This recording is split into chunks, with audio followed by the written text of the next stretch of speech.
All right, Lyndsey Fry. You know what? I got a bunch of titles I'm going to spit out here before I say.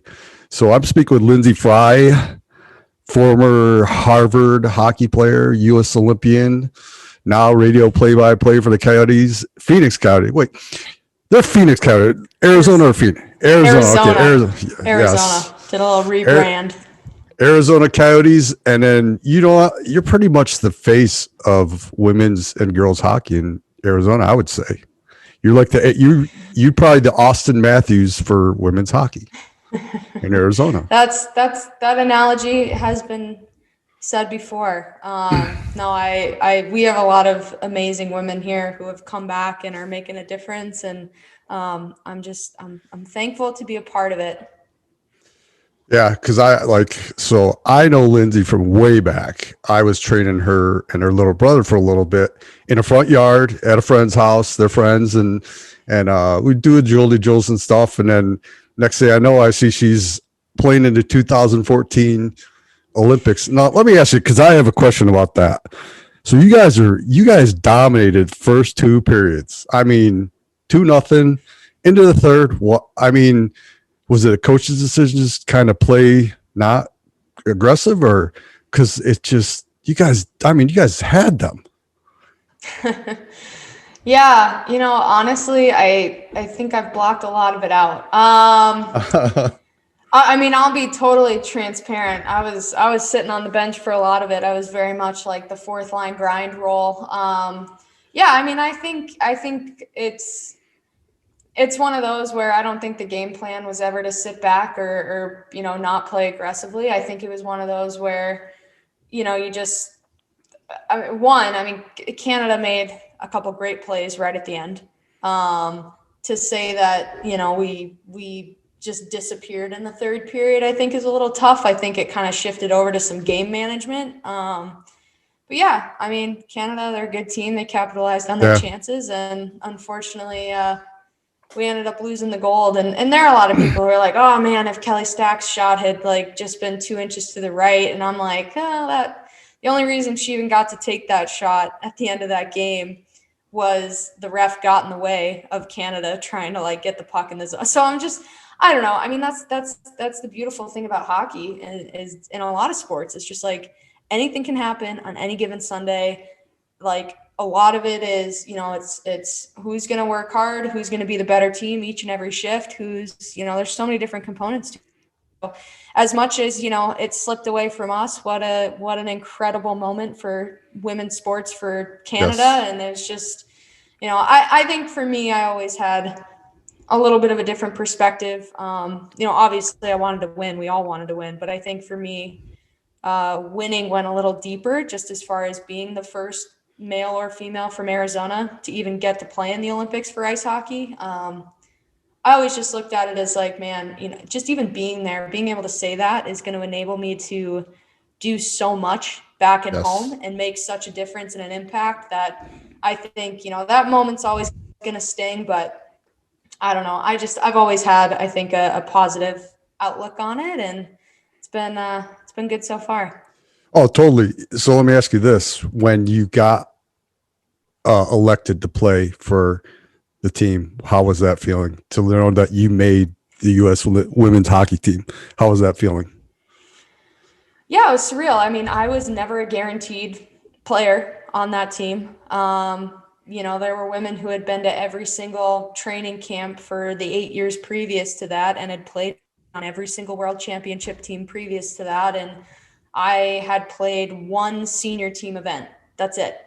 So, I always kind of knew I was on that bubble. I had to just, fight for every inch. I had to completely change a lot of things about my game. I went from being, a first liner playing for Harvard to now I'm expected to play a different role. I'm expected to be a big body in the corner, protect the puck, buy some time for my teammates.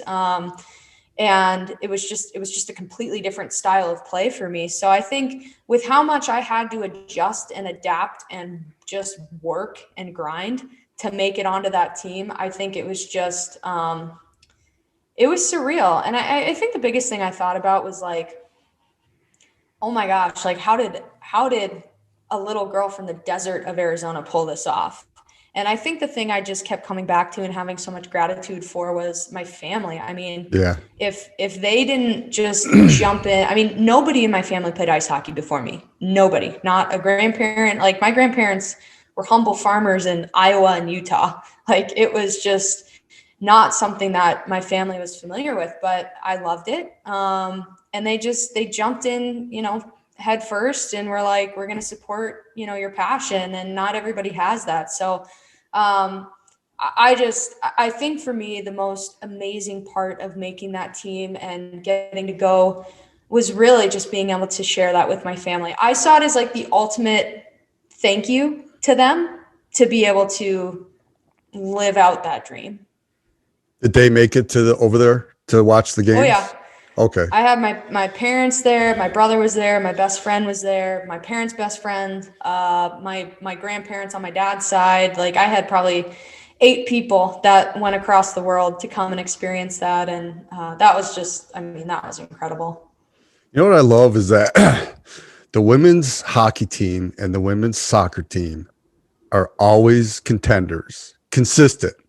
And yet the men get all attention, of course, but at the same time, there was that whole gender equity about the women's, when they were talking about the women's U.S. soccer team. So I'm sure the same thing applied to you guys. And how do you feel about that? I mean, I look at it like, especially the soccer. I mean, they're an embarrassment, the men, and yet they get paid more, the women who win World Cups and gold medals. And same with women's hockey. I mean, I think the men, just because the NHL is involved and maybe there isn't as much heart and desire, I can't say. But the women it's always U.S. and Canada, maybe sometimes Sweden, but it's always the women's U.S. team and Canada's team. It's always consistent. And how do you feel about that, the whole gender pay issue?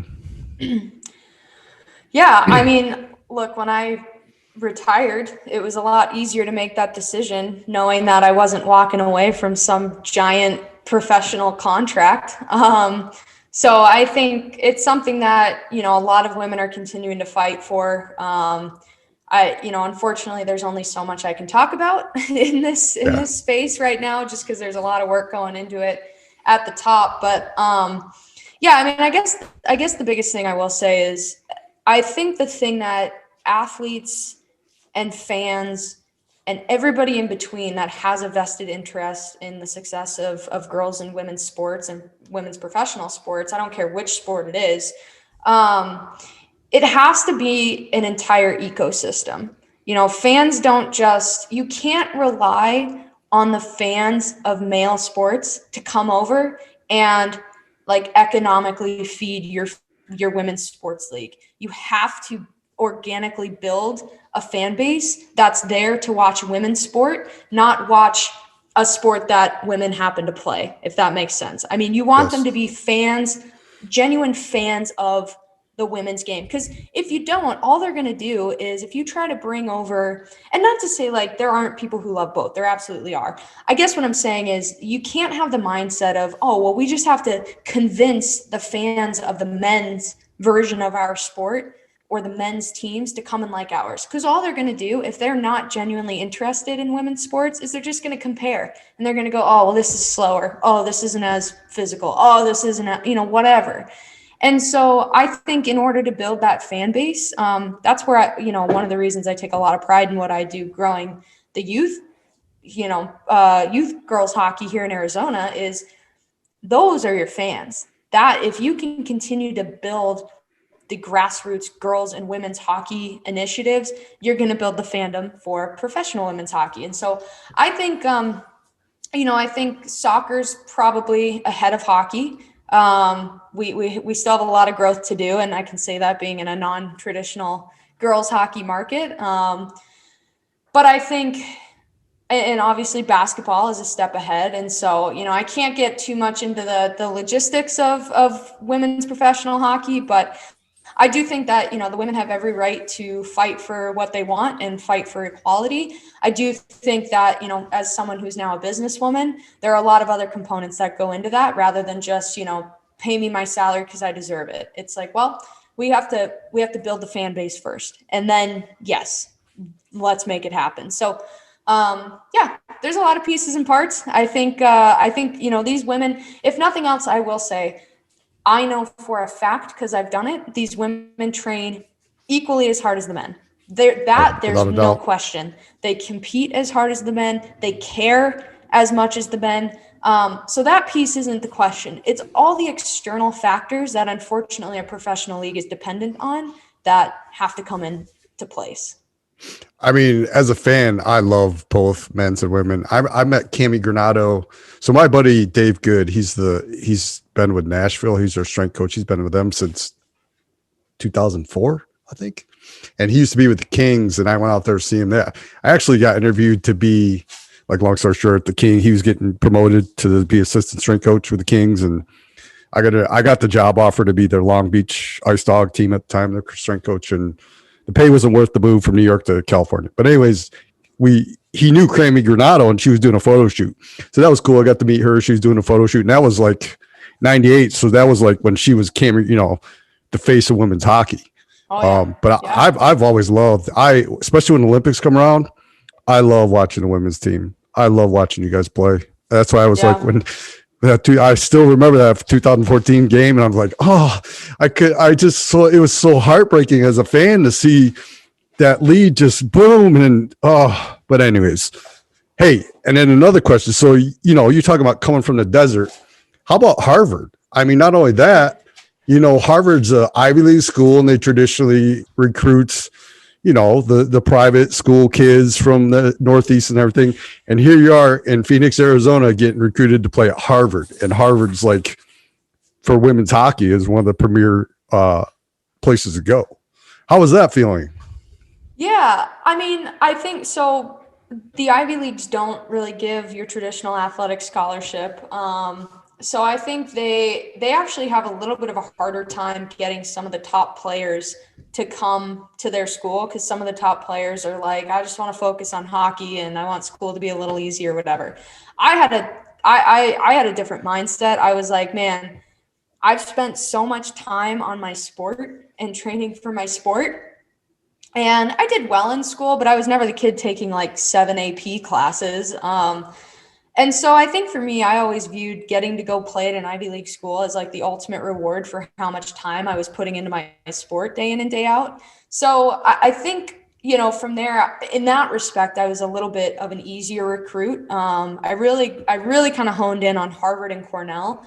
But yeah, I mean, I think for me, again, it goes back to the opportunities my parents gave me. I think when I was about 13, we started to realize that if I wanted to be recruited to play on a college team, regardless of where it was, I couldn't keep playing on a boys team in Arizona. Nobody would ever find me. So I kind of got seen in a couple ways. One, I started playing on a girls team in Colorado, which I would travel back and forth to Arizona to play on.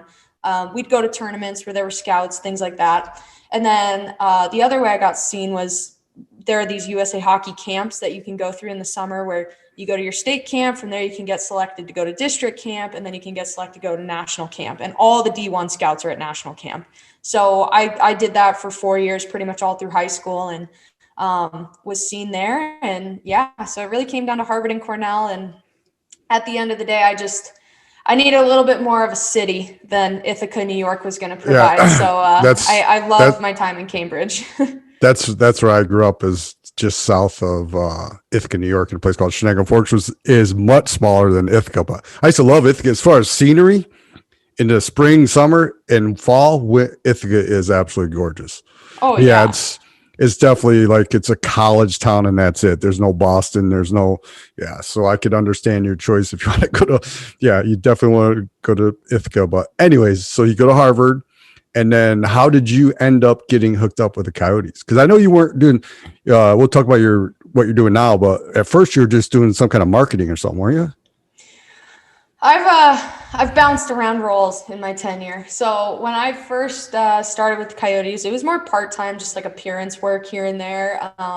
They were just starting to sort of build out their girls hockey programming. And so I'd come and, I'd be a face at a clinic, or I'd run a clinic. And then we sort of got this idea, my buddy Matt Schott, who we actually grew up playing in the same rink. His dad was my brother's mite coach way back in the day. So we kind of knew each other. He was the director of like all amateur hockey for the Coyotes at the time. So he kind of got me in doing some of this part-time work. Well, then we wanted to build out a girls hockey association under the Coyotes. That was like 6-7 years ago. And we're like, this is what we want to do. It's going to be awesome. We sat down with my dad, who was the president of our youth association when we were kids. We're like, this is what we want to do. We started talking. He started asking us questions, and it became really clear that we were like so far away from that. So we kind of took a step back, waited a little bit. We were patient, and then got really lucky. The NHL started this thing called the Industry Growth Fund. It was the NHL and the NHL Players Association. And so the Industry Growth Fund, you could apply for like different programs you wanted to run. So what we kind of realized was like, okay, so the problem with girls hockey in Arizona is that nobody's really building the base. They're just like catching the kids that go through co-ed hockey and then don't want to play checking. And so they just go to girls when they're 13. But nobody was like actively growing the base for girls hockey. So we started a program called Small Fries and, you know, played a little bit with my last name there. So I've been running that program now for 4 years. This will be our fourth season doing it. Fifth season actually. And so, so really my consistent role from start to finish has really been in the girls hockey space. So one of my titles right now is director of female hockey. I dabbled in marketing for a little bit. I was an advisor to our CEO at one point, but I have my day job and my night job, I call it. So my day job is director of female hockey and external engagement. So just getting people, businesses, community partners, politicians who are excited about hockey and the Coyotes and everything we're doing. Then my night job is being the radio color analyst. So I wear a lot of hats. I like it that way. I'm very entrepreneurial. So it's kind of nice to be able to do that within an organization. I remember I was listening to NHL Morning Skate, and they were hyping up that I don't know if you had called in because I was in between, but all I remember him saying is that you got hired on as the radio play-by-play, and I was like, no shit, that's awesome. So how is that with all this COVID? Are you guys traveling now? Because I know like for a while guys were doing, especially during when the playoffs, it was all remote. So like Doc Emerson and Ed Olds were in separate places, and I don't know how that worked, how they were able to call games the way they did, but is that how you're doing the radio broadcasts? Yeah, so we're radio and TV, we're all remote. So, you know, normally you've got all these booths up in the press box that, you know, like typically I'd be in. So I'm actually the color analyst. I would be in there with our play-by-play guy, and we'd be in the same booth together. And then the booth that I'm actually sitting in this year would be the opposing team. So what they ended up doing is like every single one of us has our own booth for like COVID safety, and we don't travel. It's fine for the home games. Like home games are pretty normal for us because we have some fans in the building. But the away games are weird. They put the game up on the Jumbotron, and so we're having to call the game off of the Jumbotron. Is it delayed? Arena. It's delayed too, is there? No, it's delayed. It's delayed a little bit, yeah, but radio is always a little bit delayed. The thing that's hard about it for me from a color standpoint is, you know, when I'm able to see the whole ice from all the way at the top of the arena, like I can see how plays develop, why this puck was able to get here and then a goal got scored or whatever. When I'm calling it off the Jumbotron, I see what everybody else sees. So I just see like the camera as it pans with the play. And so I miss certain things where I know somebody didn't back check. I just don't know who it was that didn't back check and why they didn't back check. So it's a little tricky doing it, but you know, we're figuring it out. It's like everybody, you just got to be flexible and adjust and adapt. And we're making it work. Yeah. It's cool. I'm so happy they're back the whole season. And I mean, it's a little weird. I mean, the number of times games been postponed because of COVID protocols and then if guys are coming from, I remember that any of the European guys have an extra quarantine, don't they? Anyone that's coming international has a like longer quarantine stuff. So yeah. It's been weird. I feel like I have to like check my schedule every single week just to make sure I don't miss a change for a game that week. And plus, you know, they're keeping everything regional right now and playing. So all these teams are playing each other like 20 times in a season. Probably didn't didn't St. Louis and Arizona, didn't you guys, they play like 7 or 8 games in a row? Wow. 7. The only thing that's good about that for me is because, I'm not, if I were only doing radio as my job, I'd be a lot more studied because I'd have a lot more time. The thing that's hard for me is just like knowing all the names of all the players on other teams. So I actually enjoy the regional play because it's less teams and names that I have to learn in a short period of time. But yeah, so I mean, but honestly, like that 7-game stretch ended up being really fun because, teams play each other that much. Like it just gets a lot more gritty, a lot more emotional. Like it had glimpses of playoff hockey, which was really cool. So there's pros and cons to how everything is played out this year. I think the guys, the fans, the employees, I mean, us, like we're just all so thankful that it's even happening. Cause it's everybody's happy when hockey season's on. You just brought a smile on my face when you said gritty, and I think I'm a Flyers fan, so I think of gritty and the stuff that he does on his Instagram. I find hilarious. That dude is a character. Yeah. What's funny is Tockett's the coach now, and he was I interviewed for their strength job when Gretzky was the coach and Tocchet was his assistant, and Barnett was the GM. And I met with Barnett in his office. Some Italian looking guy. That's what you remind me of. And then they took me into the weight room and we walk in and Kenny Chesley's in there doing curls because he had a concert. And he was, at the time, he was married to Renee Zellweger. And she was sitting on the floor in like a Indian position, I think, staring herself in the mirror, playing with her hair. And I don't think it looked like she'd ever seen the sun. She was about as white as that wall behind you. It was so funny, but yeah, they never took me. They said I was too much of a football guy, and they ended up hiring the guy from Diamondback. So anyways, yeah, so I don't know. And then I ended up getting hired by the Cardinals for 2 seasons. And that's when, I don't know if you remember when Dennis Green did that rant about the Chicago Bears. If you crown them, go crown them deal in 2006. Yeah. And then he got fired. Then they fired us. So anyways, on to your personal life. Now you just got married. Congratulations. Yep. Thank you. And this is for all the people who don't know. She married so you have a wife, and some heads just exploded for listeners that don't agree with that. So how does that feel now? Because this gets into a good thing, because there's a lot about gay athletes, and it's for women it's easier. For men, they're just so afraid to come out. How is that being labeled a gay athlete? How I mean, I don't know if label's the right word, but that's, it's hard today for people to still understand. Some people don't understand. I mean, I personally don't give a shit, but as far as the whole gay athlete, how does that, how's your interpretation of that? Yeah, I mean, I think it's sad that there are still people who struggle with it or don't feel like they can be themselves. I mean, I grew up in whatever you want to call it, like a very traditional household. I think it's just all about normalizing it. I mean, there were a time where people weren't okay with black athletes. So it's really just about normalizing it. I think, my brother one time said something to me. He's like, I don't have a problem that you're gay, but like, let's face it, you're probably gay because you were on a women's hockey team. And I'm like, I think the only thing being on a women's hockey team did was it was just a safe space for me to figure out who I was.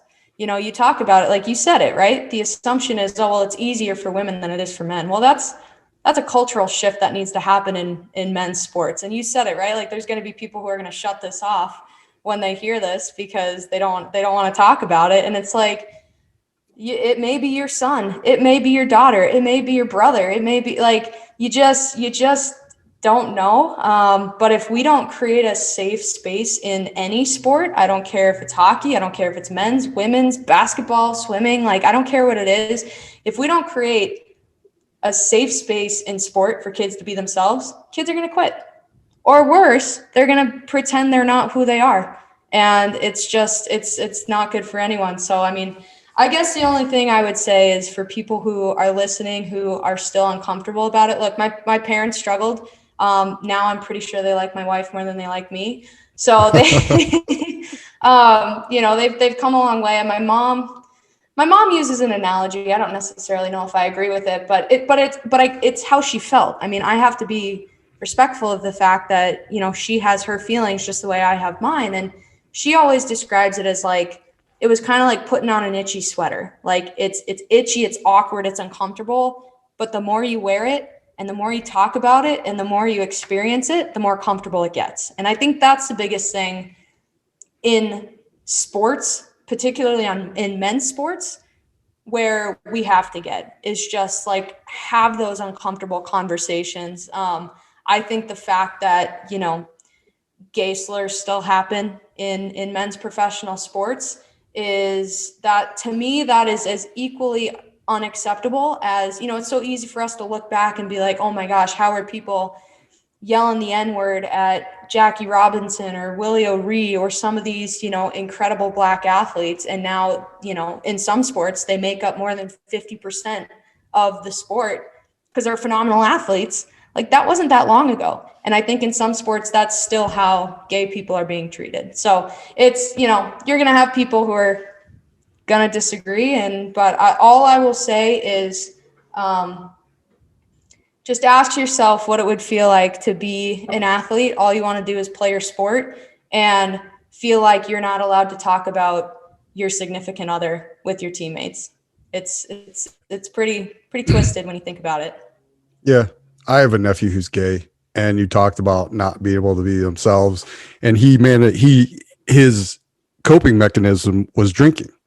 And so he would just get annihilated and then it's when he finally was able to come out, it's like this weight was lifted off him and he became a different person, he became himself. And he's not like, hey, he's out there like lisping every word and stuff. You wouldn't be able to tell. And it's no big deal. It shouldn't have to be, distinguish, you stand out as a gay person. You should just accept the person for who they are. Cause that's all he wanted to be, is himself. And on top of that, he's half Black. So two things he didn't choose. And he got the racial slurs because he looks more Black than white. And then on top of it, he's gay. So did he ask to be, let's see, I enjoy being called racial terms, a negative racial term. Let me tell everyone I'm gay too. And then let them throw all this stuff at me. So that's the one thing when people say you choose it. No, you don't choose your skin color. You don't choose your sex. So how was it for you? Because you talked about your parents. Sorry, I got two dogs here that want attention right now. Coming out to your parents, because you said your mom was the itchy sweater. So how old were you when you came out to your parents? Kind of accidentally happened where like they asked the question, or my mom asked the question, and I just like told her the truth. And, there was a lot of like, oh, well, I think this happened because, again, like kind of the way my brother reacted, like, oh, like I think this happened because, there's other, gay people on your hockey team. And I think that it's just like, that's all you're really exposed to, and blah, blah, blah, blah, blah. And I'm like, I grew up on a boys hockey team. If anything, I was way more exposed to boys than I was to girls. Like, so I think, I think it's just something that my parents never really considered. And I think one of the biggest things that they always like had at first was, it's not that we don't have a problem with gay people. It's just different when it's your own kid. And I think they go into that fear mode of like, oh, my kid's going to get bullied. Oh, my friends are going to think like I'm a weird parent or a bad parent. Like how could I have let this happen? I think when they just let go of all that judgment. And honestly, I think it was really because they struggled so much, I had a hard time like fully accepting myself. I was like, well, maybe they're right. Maybe I haven't met the right guy. And then, I tried dating this guy in college, and like, he was the nicest guy ever, athlete. We got along great, had, every similar interest you could think of. And I was just like, not into it at all. And so I think when I like fully became confident in who I was, I think they started, like you said, like the weight came off the shoulders, and they started realizing like, wait, my kid is so happy. And then when I met Emily, and they saw how happy I was with her, it was like, I think they just were like, wait, this is what being a parent actually means, is like just supporting your kid when they're happy. And I think that goes through to sports too, right? It's like, why wouldn't you want happiness for your teammates, for your players, if you're a coach, for like, I think that's the biggest thing. It's just like, man, are you really going to be okay bullying teammates or telling them that they can't be themselves or whatever, and like stripping them of their happiness? Like, look, your teammates are going to play better if they're happy. So it's a good thing for you. So yeah, I mean, it just takes time. That's all it is. I mean, I think that's where like I can sit here and say, oh, men's sports have so long to go. It's like they do, but it just takes time. It's just like, Yeah. the stuff that we battle with race, it's going to, and women, we talk about women in pro sports. Like it's just time. Yeah. I mean, eventually things are going to get accepted. And I mean, it's definitely, I can't say it's easier for gay people, lesbian, a queer LGBTQ. I always get that wrong. I'm sorry. That's okay. But I think it's a little easier. I mean, it's still not, because there's a lot of bigots out there and homophobes, but as far as acceptance, I think people are realizing, just mind your business, and it doesn't matter if someone's, like you said, it's happiness. Why can't someone else be happy? Why do you deserve to be happy, but this person can't because you don't? You're judging them. So yeah, I don't agree with that. I've always been very accepting, and like I said, for my nephew to come out and see the change and how he is happy, that makes me happy for him. Yeah, no, and I think the biggest thing in men's sports is like, I think they just go into threat mode where they're like, oh, you're gay, you're going to be looking at me, you're going to want to like, I can't shower with you, I can't, like that. I think that is like that is the most outdated fear or misconception about gay people that I always counter it with like, oh, that's interesting. Like, are you interested in every single woman you ever like interact with? Like, is that, it's like, no, if they know you're not into them, why would they be into you? Exactly. It's just, hey, it's funny you mentioned that. Okay. In Scottsdale, I don't know if Acme Bar is still there, but at the time, Acme Bar was there, and there was a gay bar next door to Acme. And you know where the sub shop is, at Philadelphia Sub Shop on the corner there, Scottsdale Road? I don't know if it's still there. Well, anyways, there's a gay bar, and I used to work Wednesday nights at our bar.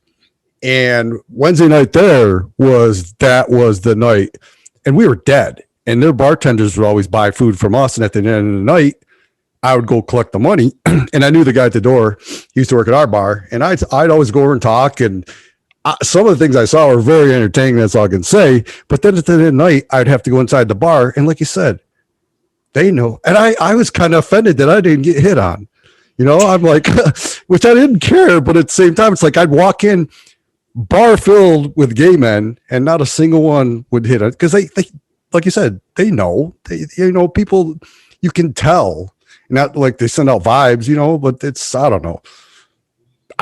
Like I said, I've never had an issue, and I never had an issue walking in there.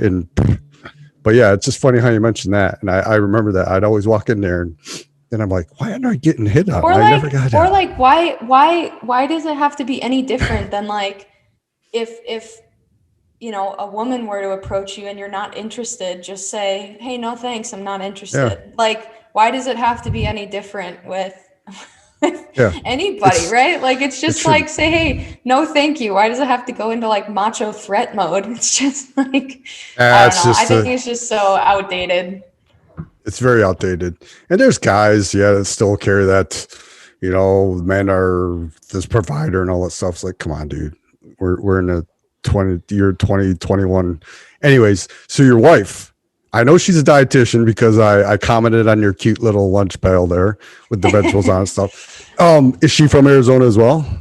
Yep, she's from Scottsdale. She was a lacrosse player growing up. So cool. Another stick sport. But yeah, so she's a dietitian for the VA. I'm the cook though in the household. Let's get that very, very clear.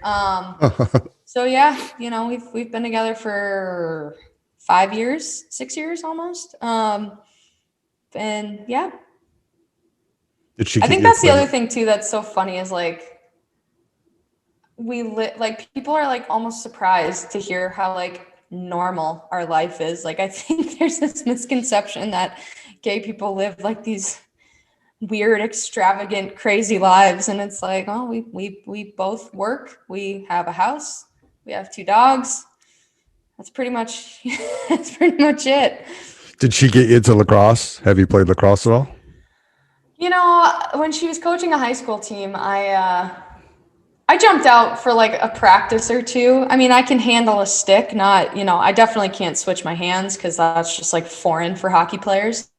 But I think I hit the goalie in the face and then they told me to stop. So that was the extent of my lacrosse training. That's another sport I played as a kid. I love lacrosse. I still got lacrosse sticks and stuff. I love that. But that at the time it was mainly a Northeast thing because I'm from Yeah. upstate New York. So, but now it's all over the place. Um, so how about let's talk about Leighton, skating for Leighton. I've followed that story, and that team pretty much she became one of the team, didn't she? I mean, it looked like they just. I remember after she passed away, the whole team turned out for. Oh wow, that I mean, every time I watch shit, I'm sorry, when I watch, I'll look at the NHL app and follow the news stuff, and just the other day the Ducks. Oh no, fuck! Even yesterday. So the other day, the Ducks had that 21st Duck, and they honor like someone overcome cancer and a woman. So all the players were in the stands because there's no one in there, and they're all like, "We're with you." I think her name was, and I started crying. And then yesterday, Yeah. the video guy for the Ottawa Senators, they showed the Senators in the center ice. They all raised their stick and stuff like that tears me up. So the little thing with Leighton. So how did you guys come about? Obviously, she was a fan. So how did that all come about? Yeah, so Leighton, I mean, she had been playing hockey here for, gosh, I mean, she passed away when she was 9. Excuse me. And she started playing, I think, when she was 4 or 5. So she was pretty young. Sorry. And she, yeah, I mean, so they're a family of 4 kids. So they were pretty like well-known family in the hockey community. Her dad was actually a professional baseball player. So yeah, I mean, she was a fan. I think like Matt, the guy I told you about earlier, he and I had a relationship with the family just because we do so much with youth hockey, and she would come out and, do some of our girl skates here and there. So when she got sick, I mean, we just wanted to like do whatever we could to like help them forget everything that they were going through. So yeah, she signed an honorary contract with the team for Hockey Fights Cancer Night in 2019.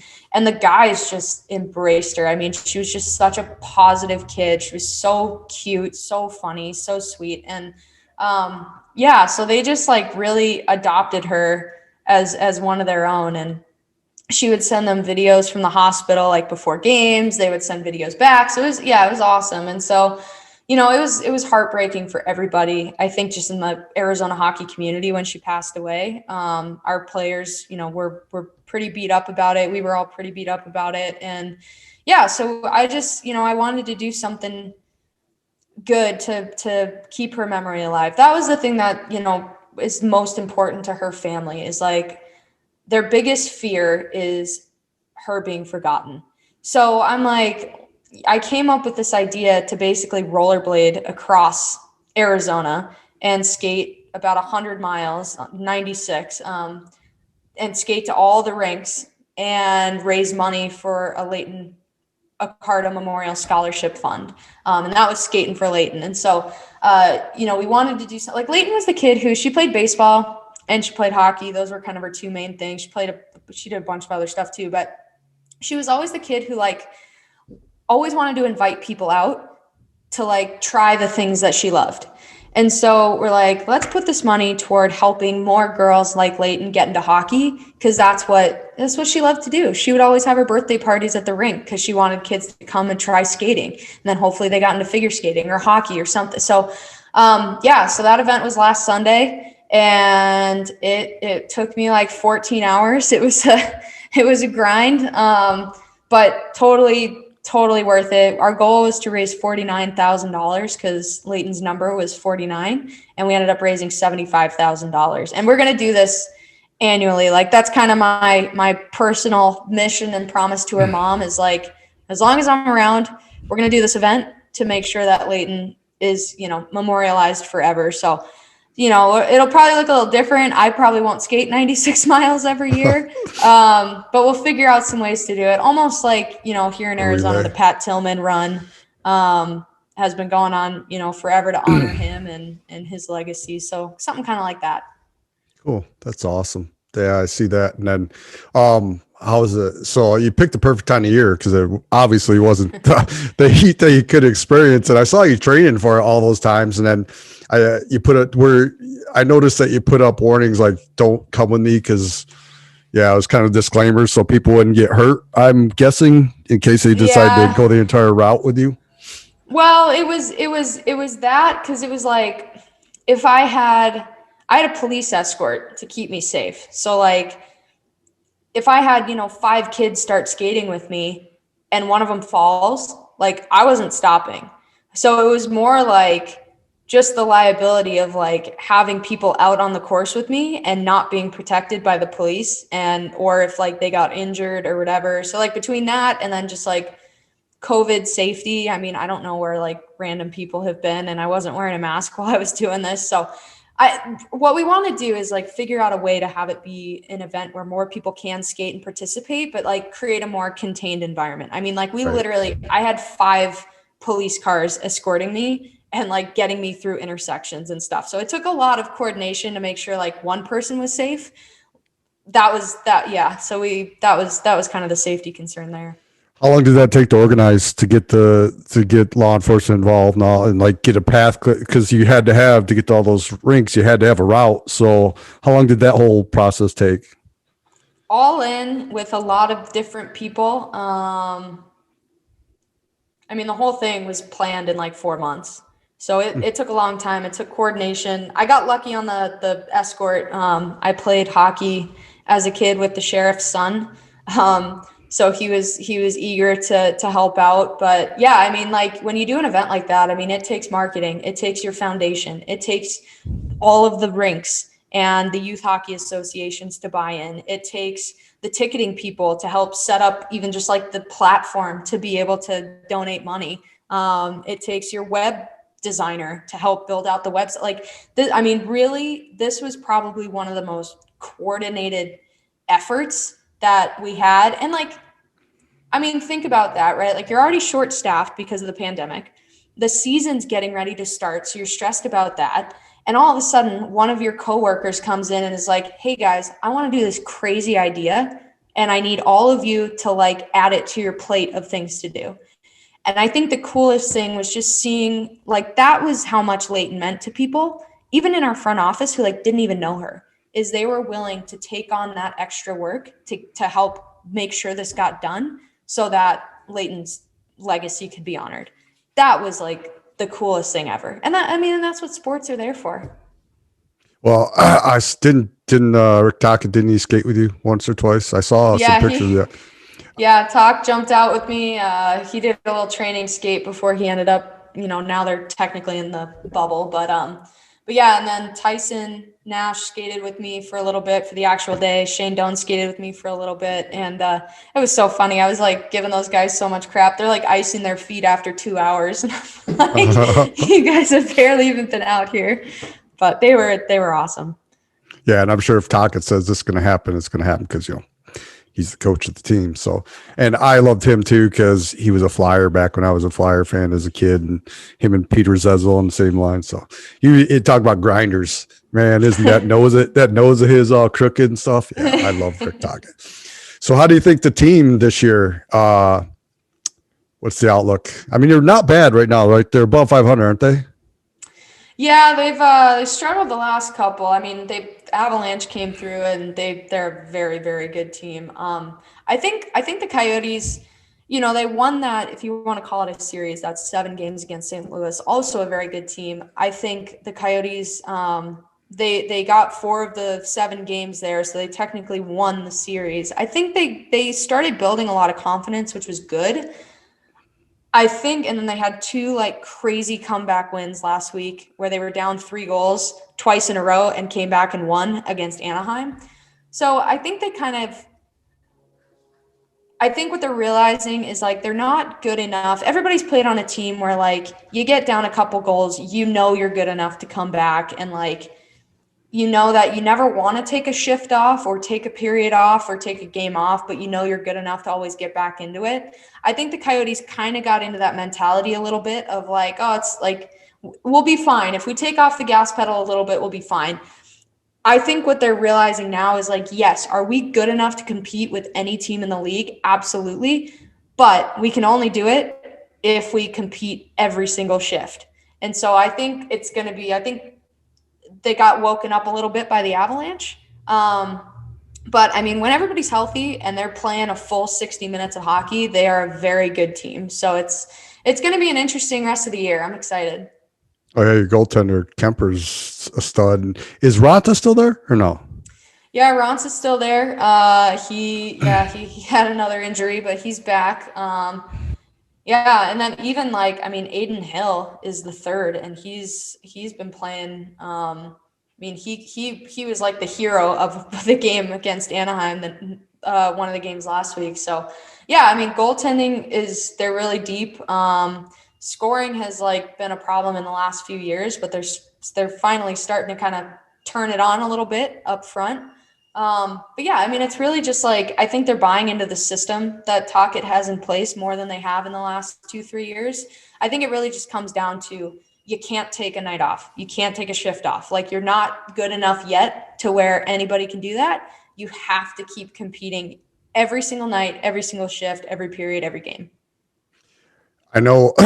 So I did an internship with the Buffalo Sabres, and I got when Dominic Hasek was there, and to see him play, and then I've seen Mario play. I saw Eric Lindros play.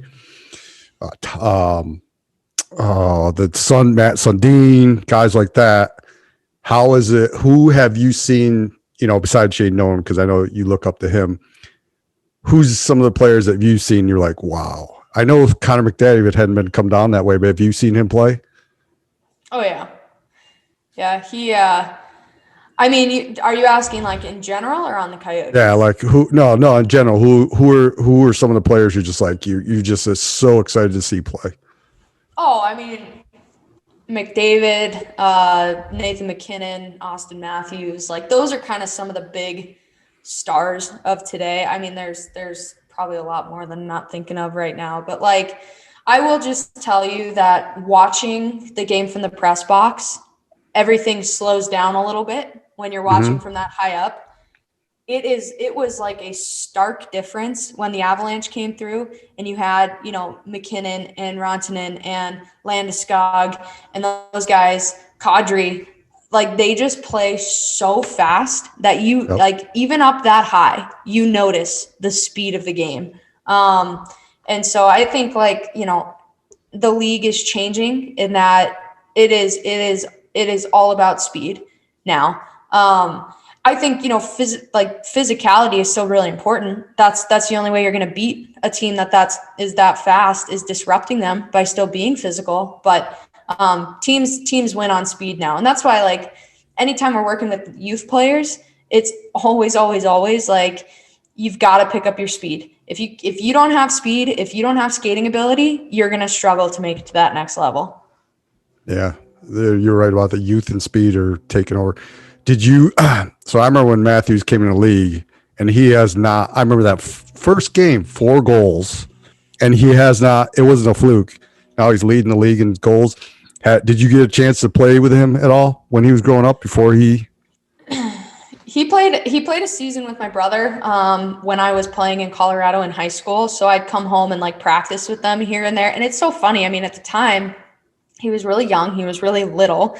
So you don't look at kids and go, oh, I mean, he was good. But, 4 or 5 years passed and my brother's like, oh yeah, it looks like Matthews is going to go he's going to be the first pick in the draft. And I'm like, Austin Matthews? Like, because I just remembered, this little kid that would come out to our practices. So, yeah, I don't know him that well.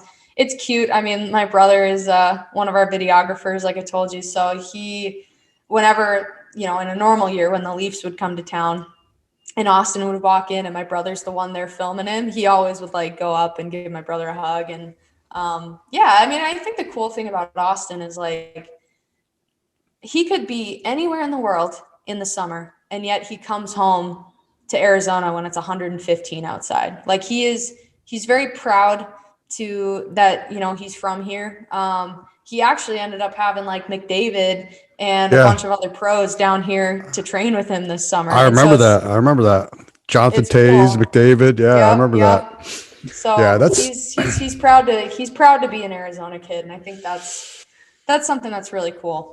That's what I've always, I grew up loving hockey, and the one thing I love about hockey in general and the players is the community involvement. The players are always accessible, and they're always like with Leighton, and there's always, they don't distance themselves from, and make themselves hard to attain. They're always doing something with the community. They're always like, willing to talk and say hi to people and take pictures. Hockey players for me, having worked with many different athletes, professional and amateur hockey. I remember when I with Matt Barnaby, still to this day is one of the coolest dudes I've ever met. I remember we'd be playing games and we were playing against Ottawa and Alexei Yashin. And when they'd be setting up for a face-off near the bench, he'd be going, "Hey, Yakami." He'd be calling Makami. It was just the way he did it. I love that guy. I'm trying to get him on the podcast. I'm trying to reach out to, I know he's had some issues and stuff, so I don't think he's ready yet. And Marty Buron, I'm reaching out to, like you, I'm bothering him with little tagging, to get your attention. Mike Boyle was on here a couple weeks ago. So his episode will be coming. Yeah. Yeah. I was really excited to get him on too. So yeah. Well, listen, Lyndsey, this was awesome. I'm so happy for you. You don't understand. to remember. Thank you. I remember seeing you in that, and I could tell you you were big for a girl, and then you played hockey. So I'm thinking this girl's probably dominating. And then it turns out you've had a great life so far. You've accomplished so much for women's hockey in Arizona.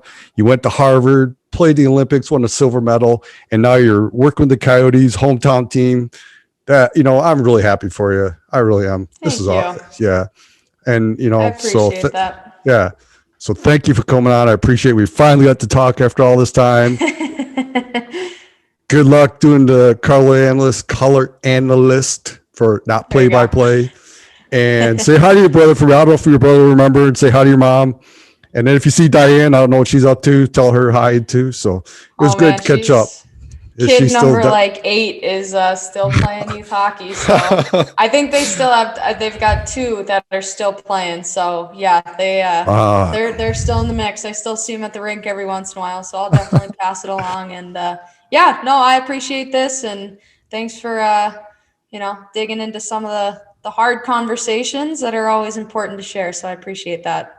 Yes. All right, Lyndsey. Thank you again for coming on. Hey, social media, is there a website for Skatin for Leighton, all that stuff? Give all that stuff out. So in case people want to check things out.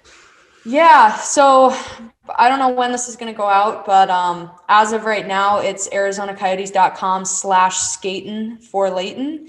And we may change it just, until we start promoting the event for next year, but I'm sure it'll redirect. So yeah, you can go there. You can always, I'm on social, so you can connect with me, and yeah, we'd love all the support. I mean, it means the world to us, and we're going to be able to do a lot with it. We actually, real quick, I'll tell you, we started up a girls learn to play program called Little Leightons. So we've got 40 brand new girls getting into hockey here in about a week. So it's the money's going to a good place, and we're giving girls an opportunity. So it's going to be cool. Sweet.